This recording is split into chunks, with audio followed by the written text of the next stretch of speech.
పెద్దవాళ్ళు, చిన్నపిల్లలు ఇష్టంగా తినే కీన్వా రైస్, ఫ్రైడ్ రైస్‌ని ఈరోజు నేను సింపుల్‌గా ఇంట్లో ఉండే ఇంగ్రీడియెంట్స్‌తో చూపిస్తాను రండి. కీన్వానైతే నేను ఒక 4 గంటల సేపు నానబెట్టుకున్నానండి. ఎసరు పెట్టుకొని 80% ఉడికిన తర్వాత వైట్ రైస్ కూడా వేసి ఒక చిన్న పలుకుంది అనుకున్నప్పుడు ఆ రైస్‌ని ఇలాగా వంచేసుకున్నానమాట. ఇది పూర్తిగా చల్లారుతుంది. ఆ పలుకు కాస్త ఆ వేడి ఆవిరికి మగ్గిపోతుందన్నమాట.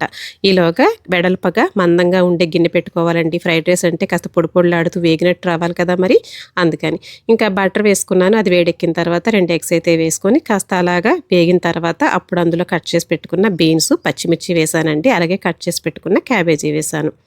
ఇప్పుడు ఇవన్నీ కూడా హాఫ్ బాయిల్ అయిన తర్వాత అప్పుడు అందులో సరిపడా సాల్ట్ వేసుకున్నానండి. అలాగే ఎండు కారప్పొడి అయితే కారానికి సరిపడా వేసుకున్నాను. అంతేనండి. చల్లారిపోయిన కీన్వా రైస్‌ని వేసేసుకొని ఈ రైస్‌ని చక్కగా అలా వేగనిద్దాము హై ఫ్లేమ్‌లో పెట్టుకొని. అలాగే కాస్త పుదీనా, కొత్తిమీర, నిమ్మరసం వేసుకున్నానండి. నేను ఇంట్లో ఉండే ఇంగ్రీడియెంట్స్‌తో సింపుల్‌గా చూపిస్తానన్నాను కాబట్టి ఇలా వేశాను. అలాగే తురుముకున్న పచ్చి కొబ్బరి వేసుకున్నాను. మీకు ఇష్టమైతే ఇంకా ఏవైనా సరే యాడ్ చేసుకోవచ్చండి. అంతేనండి, సింపుల్‌గా తయారైపోయింది కదా! అచ్చంగా కూరలతో తినలేని వాళ్ళకి ఈ కీన్వా రైస్‌ని ఇలా ఒక్కసారి ట్రై చేయండి. ఈ రెసిపీ నచ్చితే లైక్ చేసి సబ్స్క్రైబ్ చేసుకొని చూడండి. ఉంటాను మరి.